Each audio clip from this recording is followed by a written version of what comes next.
Hey family, I'm excited to kick off our 21 days of morning devotion, all out of John chapter 21. And I hope that you make this a habit every single morning. Open up your phone, open up your computer, check your email, and hear from different speakers a little bit about what the Lord is speaking to them. And I have the privilege of starting off in John chapter 1 today, which is a great chapter. And it's primarily about Jesus being the Word. Y'all know I love the Word. But there's a character that's introduced in John chapter 1 that's really critical to the coming of Jesus as a Messiah, and that is John the Baptist. And the best way to describe John the Baptist is he's long hair. We know he's wild man living in the wilderness, eats locust and honey. And we also know that he's the child who's born to Elizabeth, which is Mary's cousin, and it's also kind of a supernatural birth. And I want to read just John's role. He describes it best in verses 19 through 23 of John chapter 1.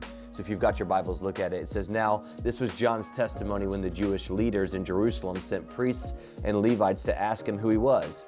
He did not fail to confess, but freely confessed, 'I am not the Messiah.' Then they asked him, 'Who are you? Are you Elijah?' He said, 'I'm not.' 'Are you a prophet?' He answered, 'No.' Finally, they said, 'Who are you? Give us an answer so we can take back to the ones who sent us. What do you say about yourself?' And John replied with these words from the prophet Isaiah, 'I am the voice of the one calling in the wilderness, make straight the way for the Lord.'"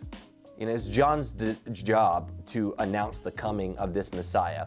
He was a worker in this kingdom plan of God whose desire and job and role was to prepare the people for what God was about to do next with the coming of Jesus. You know, my son played t-ball this year, and if you've ever watched t-ball, it's absolutely crazy.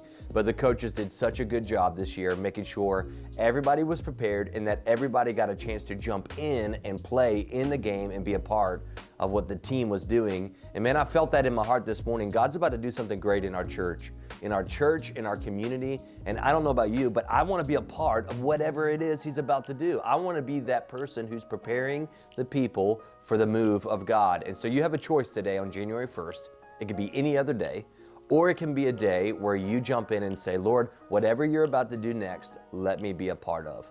I want to be in the game. I want to be on the team, and I want to do something great for the kingdom." So I challenge you, look at today and jump in on whatever God's asking you to do. Share the gospel. The best is yet to come. I'll see you here tomorrow.